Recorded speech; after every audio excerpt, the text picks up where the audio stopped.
right, in this video, we're going to start with chapter 12, Revelation chapter 12. Let me remind you before we get started that we have just finished the major section, chapter 4 through 11, opening the scroll. And that section about opening the scroll ended in chapter 11 and verse 7, where it says, here are the two witnesses, the two spokesmen, the prophets. They look like Moses and Elijah, but the people who are God's chosen people who go out into the world to say the message of the scroll. Those two people in verse 7, when they have finished their testimony, the beast that rises from the bottomless pit will make war on them and conquer them and kill them. That little sentence, that the beast is going to make war on these people, that's the thesis statement for the next couple of chapters, like that we're going to be talking about, chapters 12 through 16. We're going to be talking about that war between the beast and God's people. And so I don't know what you need to do in your Bible to see that. This is what I've done. I'm in chapter 11 right here, and I think that we did this together already, but you see how I just put a little red, like it's red because it's bad, but I want to make sure and see it that this is a major passage, and I just wrote in, sorry, my camera won't stretch over my Bible that far. I just wrote in the margin here, i.e. chapters 12 through 16. That is the thing that we're about to start looking at. So make sure that you remember that. Another thing to remember, let's go to my Bible here. Another thing to remember is that this battle between the beast and God's people, that it's going to take place in a series of 7 visions. So this is the way that I wrote it here. I've got a little note next to the start of chapter 12, and my note over here on the side says spiritual warfare. This is a series of 7 visions. And this is the way that looks in my actual Bible. Oh, let me get to the right place in my actual Bible. Chapters 12 through 16, this is spiritual warfare, and it is a series of 7 visions. And so chapter 12, all of chapter 12 is going to be vision number 1 of 7.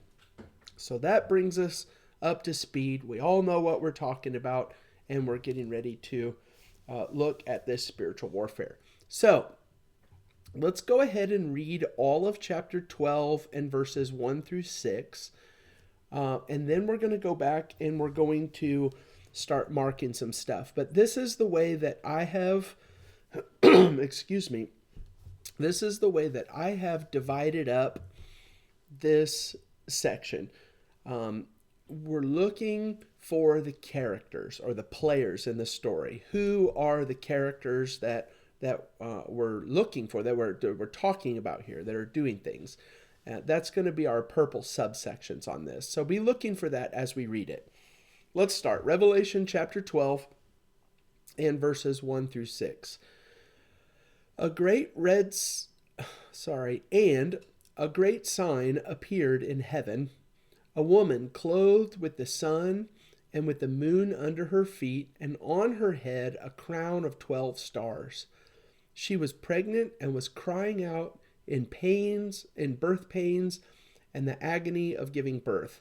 And another sign appeared in heaven. Behold, a great red dragon with 7 heads and 10 horns, and on his head 7 diadems. And his tail swept down 1/3 of the stars of heaven and cast them to the earth. And the dragon stood before the woman who was about to give birth, so that when she bore her child, he might devour it. She gave birth to a male child, one who is to rule all the nations with a rod of iron. But her child was caught up to God and to his throne, and the woman fled into the wilderness, where she has a place prepared by God, in which she is to be nourished for 1260 days.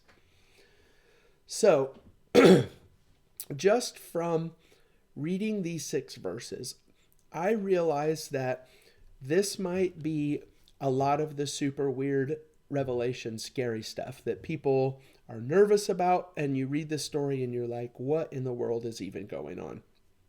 But it doesn't have to be like that. So let's just break it down and talk about it one step at a time. If you are doing this with a group of people, I mean, you could do it by yourself, but if you're watching this video with a group of people and you're having a little Bible study, here's the question, and then hit pause and talk about this together as a group. The question is, in verses 1 through 6, who are the characters? If you were going to divide this story into different parts, who are the characters? And so we're going to mark those characters in purple, and then we're going to talk about who those characters are. So hit pause now if you're doing this with a group, and do that together. It's better if you do it together rather than watching me on a screen. But if you just want to keep on moving forward, then this is what I'm going to do. So in chapter 12 and verse 1, a great sign appeared in heaven, and there is, oh no, sorry about that. I'm on the wrong screen. A woman, purple. So there's a woman. Then you go down to verse 3. It says, another sign appeared in heaven. That's a pretty good indicator that we're looking at like subsection point number 2 whenever it says, and now there's another sign. But another sign appeared, and behold, a great red dragon, purple. I don't want to know anything else about them right now. I'm just identifying the characters. There's a woman, and she's pregnant, and there's a dragon, and he does not want the woman to give birth to a child. And then we come down to verse 5, and we find our third major character. She gave birth to a male child, purple. And we know something also about this male child. We'll talk about that in just a second. So this is what I think. I like this the best. When I'm going through this study with a group of people, what I like to do is, okay, look at this. We've got our subsections now. There's a woman, there's a dragon, and there's a child. Now let's go back and let's talk about each of these three things. Who are they and what do we know about them? And so this would be another good place to hit pause and just have a conversation. Like, you don't have to be right about it. Just start throwing out answers and talk about what are some options for who this woman is. And you're going to come up with a lot of different stuff. Who is the pregnant woman who is about to give birth to a male child that the dragon does not want to be born? I think the first and probably the most obvious answer to that question would be Mary. Mary is the woman who's pregnant, who's about ready to give birth to a son who's going to be the ruler of the entire universe. And so Mary. Maybe another option, though, another option might be Eve, because Eve is the mother of all of God's children. And so there's a pretty good conversation that you could have that it's Eve. It might be Israel. Israel throughout the Bible is described as God's bride. And so Israel throughout history has been the bride of God, and this bride gives birth, Israel gives birth to Jesus. And the devil doesn't like Israel or Jesus being born. And so you could make a case for this being Israel. This is what I'm going to do with this. If you want to say Israel, I think that that's okay. If you're going to say Israel, I would rather say true Israel, because true Israel is different from just Israel, those who were descended from Abraham. That's the point that Paul made. In fact, I have that wrote in my Bible. You might not want to write this, but in Romans chapter 9 and verse 6, Paul talks about not all those who are descended from Israel really are Israel. So there's those who are descended who are Israel, but then there's true Israel, God's real people. The thing that I wrote in my Bible that I'll show you here in just a second is I just wrote this word. Who is the woman? I wrote, the woman is God's true people.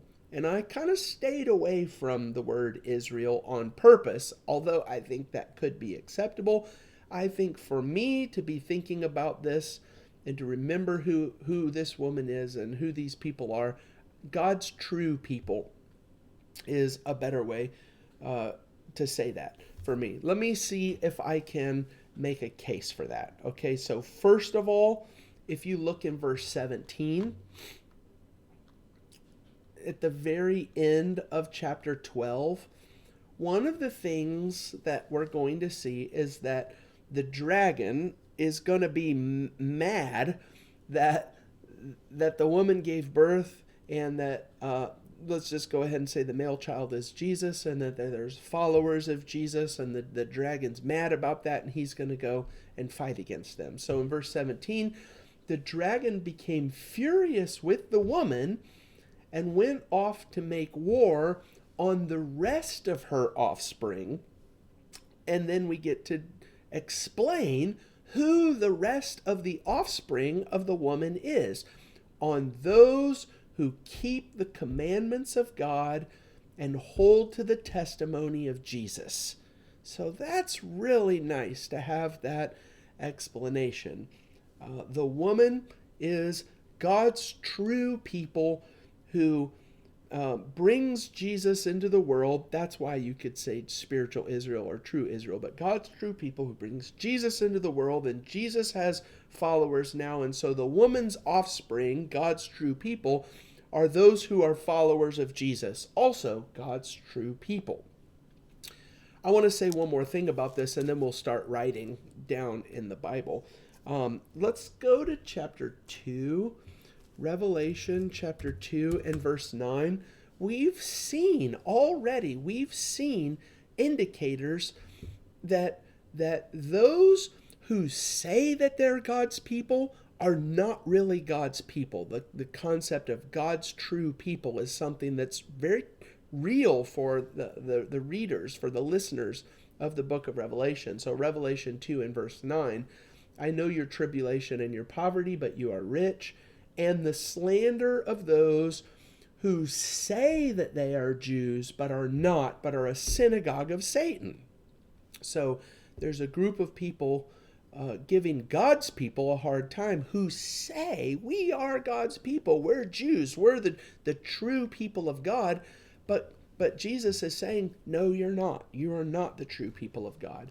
And then if we go down, there's another one of those in chapter 3 and verse 9. Behold, I will make those of the synagogue of Satan who say that they are Jews and are not, but lie. Behold, I'll make them come bow down before your feet, and they will learn that I have loved you. And so the idea is, we're God's people. No, you're not. The people who are Jesus's people, those are God's people. And the people who think that they're God's people, they're going to recognize, and they're going to come and bow down before Jesus's people. That's the main concept here, I think. So let's start making some notes. First of all, I will show you what I've done in my Bible, and then I'll start writing that in my Bible. So the woman is purple. I've got my 3 subsections here. You got the woman, you've got the great red dragon, and you've got the male child. The woman, I wrote, God's true people. And I want to make sure that I can see verse 17, which is on the other side of the page, and I'm not going to move my camera. But verse 17 is that passage that talks about the rest of the woman's offspring, those who keep the commandments of God and hold to the testimony of Jesus. That needs to be a connection that I remember to see. I also need to compare that to those synagogue of Satan, those who say that they're God's people, but they're not. Those are the 2 passages that we just read. And also Romans chapter 9 and verse 6. That is, not all who are descended from Abraham really are the chosen people of God. And so I'm just trying to emphasize here that I think you could say, listen, I think that you could say, you could make a case that the woman is Eve, because this could be this. I mean, you could do that, and you could make a case that the woman is Mary, so long as you nuance those arguments in the right way. You could use the language and say it's Israel, but I think that the concept of God's true people is what we're really looking at here. And I'll also write this. So let's just go ahead and talk about this real quick. In terms of Israel, the woman was clothed with the sun and the moon under her feet, and on her head was a crown of 12 stars. Do you remember when Joseph had a couple of dreams and his brothers didn't like it? His dad didn't even like it when he was talking about, hey, I have this dream, and the dream was that the sun and the moon and the stars were bowing down to me. And in that passage, the sun and the moon and the stars were Joseph's dad, Joseph's mom, and Joseph's brothers, who are Israel. Joseph's dad is Israel. And so this is I think is a picture. The woman clothed with the sun, the moon, and the stars under her feet is a picture of Israel, God's people, God's true people. Okay, so let's start to transfer some of this stuff into my Bible anyway. So I'm going to open up my note here on the woman, and I like for things to match, so I'm going to put a little purple note about, no, that's not true. That's just a note on the woman.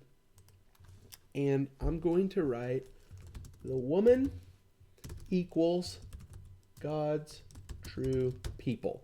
I would be tempted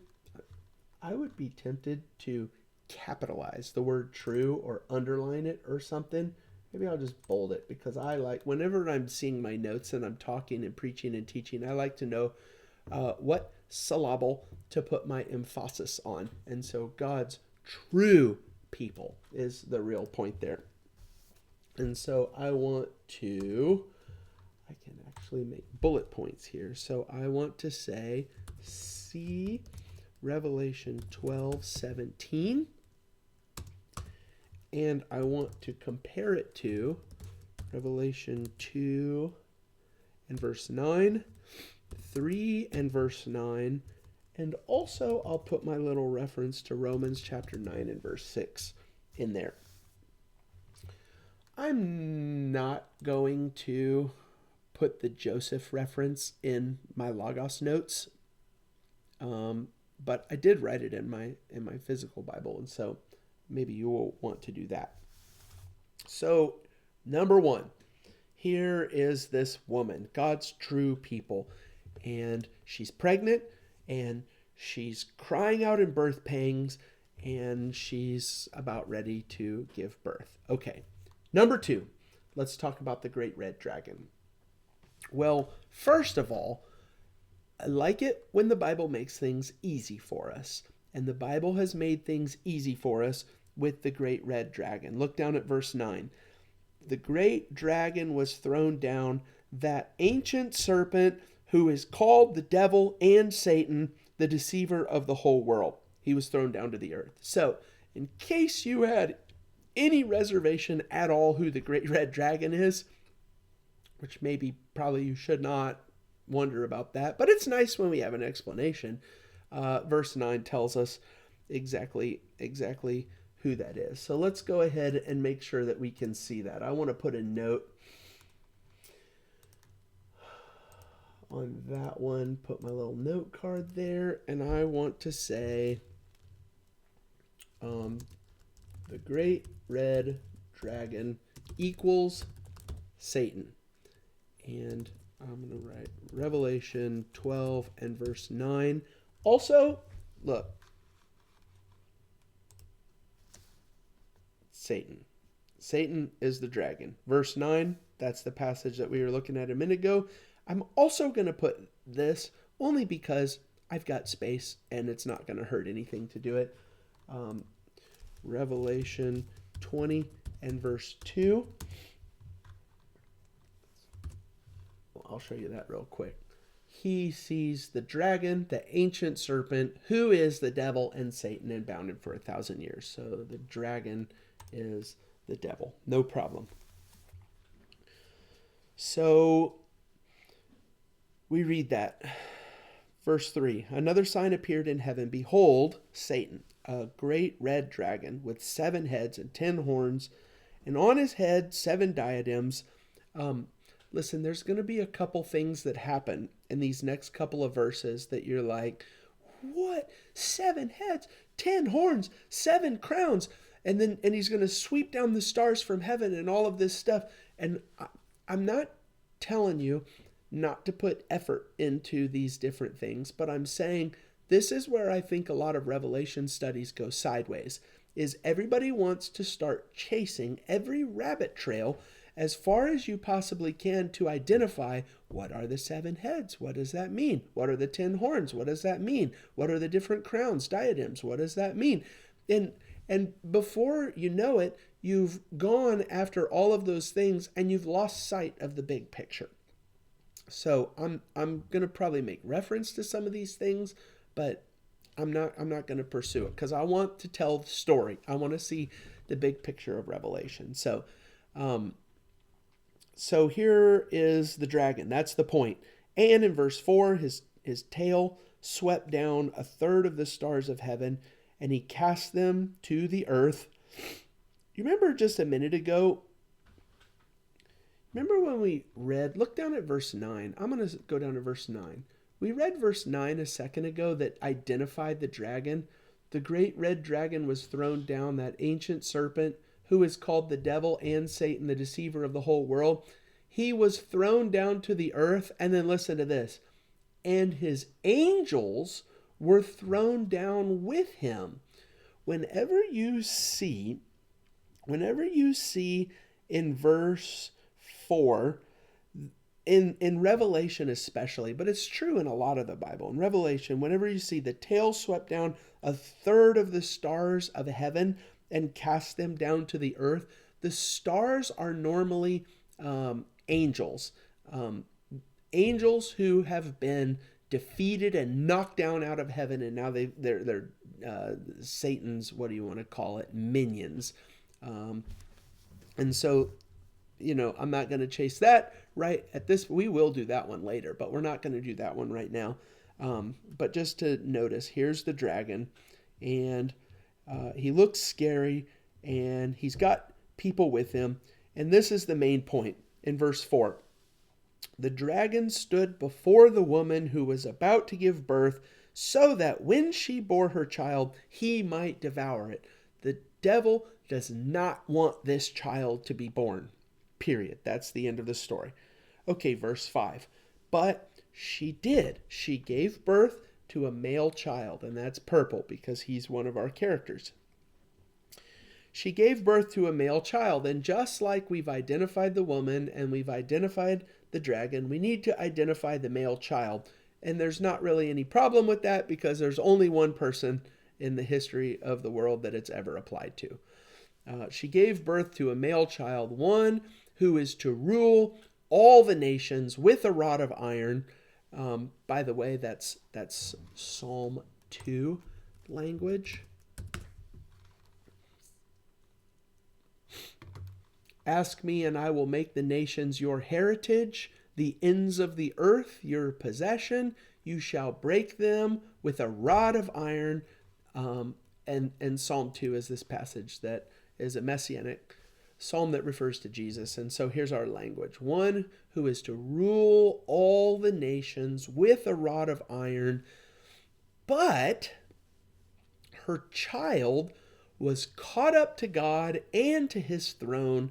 And the woman fled into the wilderness, where she has a place prepared by God in which she is to be nourished for 1,260 days. So the son, the male child, was born. We know the rest of the story. He was killed, but that's not the end of the story. He was caught up to God and to his throne, and now he's sitting as king of the universe, and we'll talk about that in just a minute too. But Jesus, the male child, is Jesus. In verse 6, here's something that you should already maybe start to know about. It says, the woman, I didn't write Jesus next to a male child, but if you need to do that, that would be fine. The woman, so God's true people, the woman fled into the wilderness where she has a place prepared by God in which she is to be nourished for 1260 days. I have just little reminders next to this. 1260 days. See my note at chapter 11 and verse 3. Go back to 11 and verse 3. And that's where we made this big note about 3.5. 42 months is 3.5 years. 1260 days is about 3.5 years. Times plural, and a half a time is 3.5. We'll see that one in just a second. And that whole thing, 3.5. 3.5 is hard times on the way to figuring it out. And so apply that concept and that number to where we are right now. So Jesus has ascended into heaven. He's sitting on his throne. Meanwhile, the woman goes into the wilderness. The wilderness is not a good place to be. She goes into the wilderness where she has a place prepared by God in which she is to be nourished for 1260 days. And so the idea there would be something like this. I'm not going to let you be completely devoured and destroyed by the dragon, but the 1260 days, the 3.5, but we're on our way to figuring it out, and that's hard times. So you're going to be nourished for this period of time. You're not going to die, but it's also not going to be fun. It's going to be the wilderness. I think that's the main thrust there. Okay, so let's keep moving. Sorry about this cold. Let's start in verse 7. Now, war arose in heaven.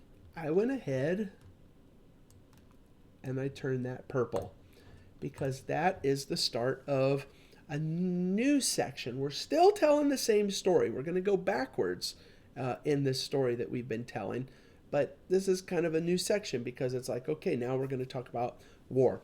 Now, war arose in heaven, Michael and his angels fighting against the dragon. That might be another one of those things to pay attention to with the dragon whose tail knocked the stars out of the sky, and some people came with him, some angels came with him. There's this war, and the war is between Michael and his angels and the dragon and his angels. So there's this spiritual battle that's taking place. But he was defeated, and there was no longer any place for them in heaven. And the great dragon was thrown down, that ancient serpent who is called the devil and Satan, the deceiver of the whole world. He was thrown down to the earth, and his angels were thrown down with him. So this is not necessarily like a part of learning the story of Revelation. It's just an extra spare thought that I have about God and something that's worth paying attention to sometimes. You get this buildup. All in Revelation, you've got all of this buildup, and it's like, oh, a great red dragon, and he's in heaven, and he's got all of his forces, and you've got Michael and his angels and all of his forces, and it's like, we've got all of this buildup to this great battle that's about to take place between good and evil. And then in verse 9, the dragon was thrown down. What is that? And the great dragon was thrown down. 7 words. I wonder if, no, don't get crazy with the 7 thing. But 7 words. And the great dragon was thrown down. Like that's kind of one of our takeaways from the book of Revelation, is that Christians are living through some really, really tough times, and they're fighting some really big enemies, like the entire Roman Empire and society and the pressure. Just offer your stick of incense to the emperor, or I'm going to put you in jail and your family in jail, and some of you are going to die, and you're not going to be able to get a job, and you're not going to be able to buy groceries. And it's like all of that pressure is weighing down on our shoulders. And God tells this story, and the way that God tells the story is, I'm going to take care of it. And the great dragon was thrown down. And so maybe that's just something extra to think about whenever you are walking through your own trials. God's got this under control. There's nothing in this trial. I'm not saying it's going to be pleasant. It's the wilderness in 1260 days. Like, it's not a fun place to be, but God's got it under control. There's no trial that you're walking through right now that God doesn't have under control, that he can't handle. So, okay, let's talk about this war real quick, because there's some other passages that I want to write down, and I'll show you what I've done here. Satan's defeat. The dragon and his angels fought back, but he was defeated, and there was no longer any place for them in heaven. And the great dragon was thrown down. There is a passage in Luke. I'll write that down as we go. You can see that. But there's a passage in Luke that I think about a lot with this one. So let's go to our Bible, and we'll read that together here real quick. Luke 10. In Luke chapter 10 and verses 1 through 3, Jesus sends out 72. The reason why, maybe you'll see this. I had Luke 9 listed first. You don't need to do that. That's just a reminder that there's the limited commission where Jesus sends out his apostles to go prepare the way for him. This is a different one. 72 people go out. And so I just like to have the two listed there so I can remember that. So Jesus appointed 72 others. He sent them on ahead of him, 2 by 2, into every town and place where he himself was about to go. And he said to them, the harvest is plentiful, but the laborers are few. Therefore, pray earnestly to the Lord of the harvest to send out laborers into his harvest. Go your way. Behold, I am sending you out as lambs in the midst of wolves. And he goes on to tell him, this is what I want you to do whenever you go out. So here's the point. Just don't get crazy about this. Here's the point. Jesus sends them out. That's the thing that I want you to see. And now I'm going to scroll down to verse 17.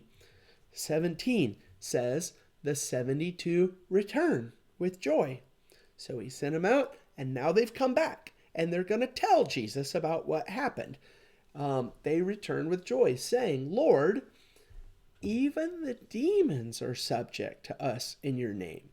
Now, this is not going to be something that's probably unfamiliar to you, but whenever Jesus was going around performing different miracles, he healed people, he fed people, and one of the things that he did was he fought against the spiritual forces of evil, demons. He cast out demons from people. And so the 72 come back, and they're like, hey, guess what?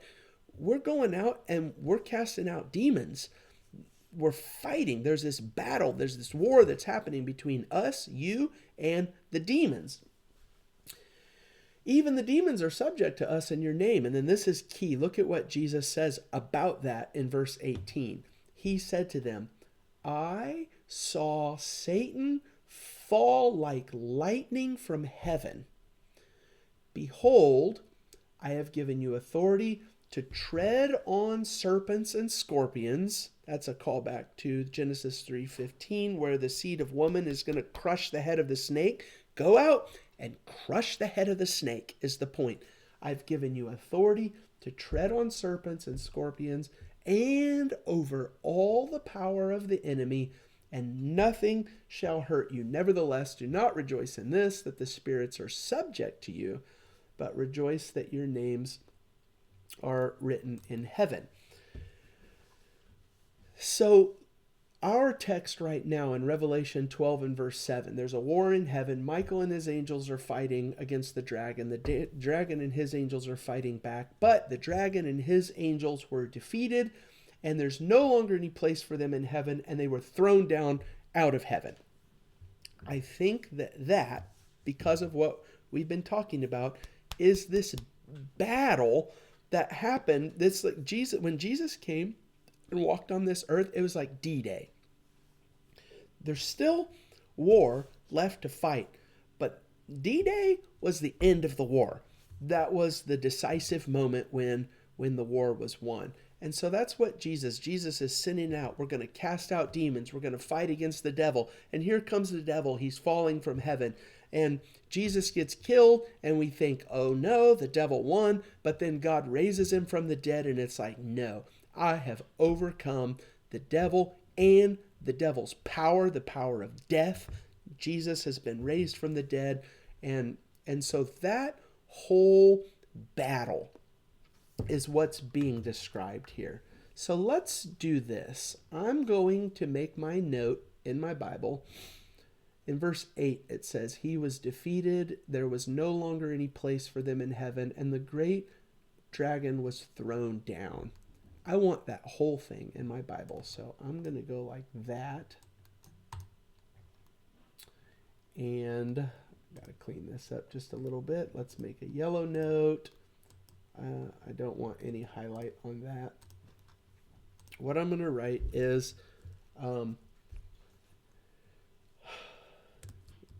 Jesus defeated Satan. That's probably the cleanest and easiest way to talk about that. And I'm just going to make my reference, Luke chapter 10. Luke 10 and verses 1 through 3, comma, 17 through 20.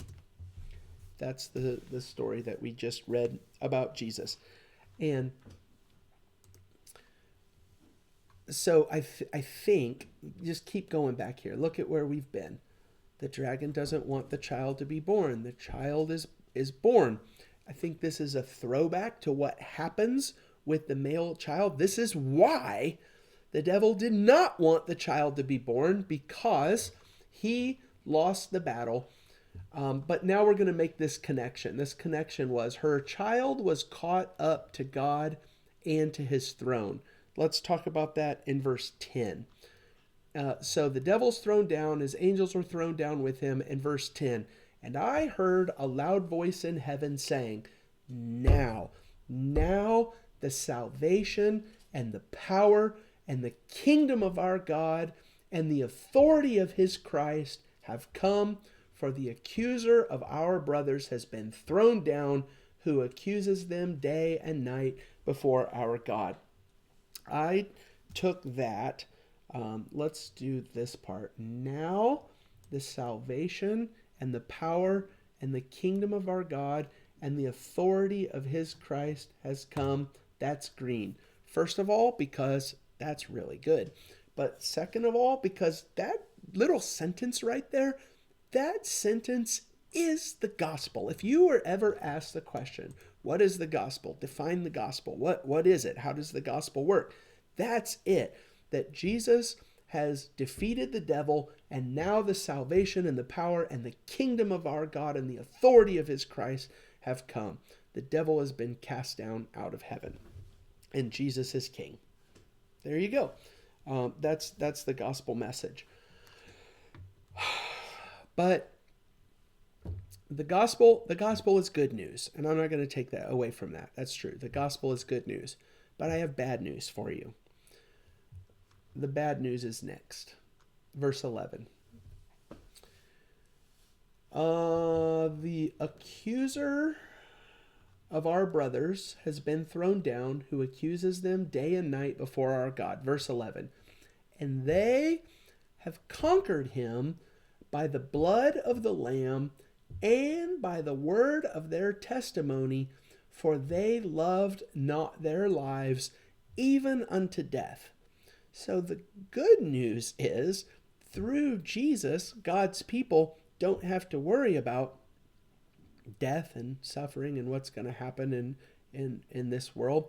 The bad news is death and suffering and what's going to happen. We'll talk more about that here in just a second. Verse 12, therefore rejoice, O heavens, and you who dwell in them. But I did this in red because let's even do the but.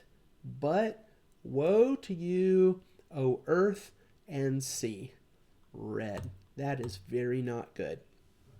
Woe to you, O earth and sea, for the devil has come down to you in great wrath, because he knows that his time is short. So the good news is Jesus has defeated the devil, and Jesus is king, and there's salvation. And if you serve Jesus, you don't have to worry about what happens in this life. The bad news is the devil has been defeated, and he's mad, and he's going after Jesus's people, which is us. This is the exact same thing that we saw back in chapter 11 with the two witnesses.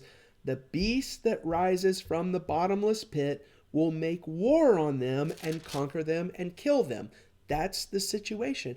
That's the situation in Revelation 2 and 3 when Jesus wrote those 7 letters to 7 different churches. He's writing to them because they're in the middle of this battle where the devil is mad, and all they got to do is stick with Jesus. And he's writing them. The book of Revelation is written to them to say, listen, I want you to understand what's going on here. The curtain has been pulled back. This is the behind the scenes picture of what's going on and why things are happening in the way that they're happening. That's all that I've got. I'll show you this. That's all that I've got as far as some of these highlights. Just the good stuff. Now the salvation and the power of the kingdom, that's good. The bad stuff, woe to you on earth, that's bad. These notes that I have right here, when we get to chapter 14, we'll come back to this. So don't worry about these notes just yet. Verse 13, I guess this is something that we did not, I guess we haven't read it yet, but we will. It says, and when the dragon saw that he had been thrown down to the earth, he had been thrown down to the earth. That's kind of another act in the play. Oops, sorry about that. You didn't see me do that. He had been thrown down to the earth. That's another act in this play. We've got the woman, we've got the dragon, we've got the male child, we've got war in heaven, and now we've got the devil who's been thrown down to earth. The purple is helping me to navigate these sections. This is what you can expect. He pursued the woman who had given birth to the child, God's true people. But the woman was given the 2 wings of the great eagle, so that she might fly from the serpent into the wilderness, to the place where she is to be nourished for 3.5 times, and half a time, 3.5 hard times on the way to figuring it out. So the devil's mad. God's people have fled into the wilderness, and they're going to be nourished by God, but it's not going to be fun, is the point there.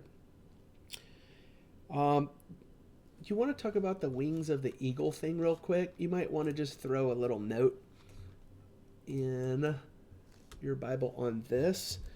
In Exodus 19 and verse 4, you yourselves have seen what I did to the Egyptians and how I bore you on eagle's wings and brought you to myself. That picture of being carried away on eagle's wings by God from Pharaoh, from these horrible, deathly situations into the wilderness where they're going to live, but it's not going to be fun for the next 40 years. That's the imagery that we're looking at right here. Verse 15, the serpent poured water like a river out of his mouth after the woman to sweep her away with a flood. But the earth came to the help of the woman, and the earth opened its mouth and swallowed the river that the dragon had poured from his mouth. I don't know exactly what all that is referring to, but this picture of the serpent pouring water like a river out of his mouth, how is the serpent going after God's true people? How does the serpent operate? What does the serpent do? He lies. And over again, we're going to see lying and deception and blasphemy that he's speaking. It's like a river that's pouring out of his mouth as he lies and tries to overcome God's people. Verse 17, then the dragon became furious with the woman and went off to make war on the rest of her offspring. Bad news, that's us. The dragon is out making war on the rest of her offspring, on those who keep the commandments of God and hold to the testimony of Jesus, and he stood on the sand of the sea. So that's going to be chapter 12. This is just one last note, and then I'll be done. This is something that I really like about Revelation. People often read Revelation and they think about something happening off in the future that hasn't happened yet.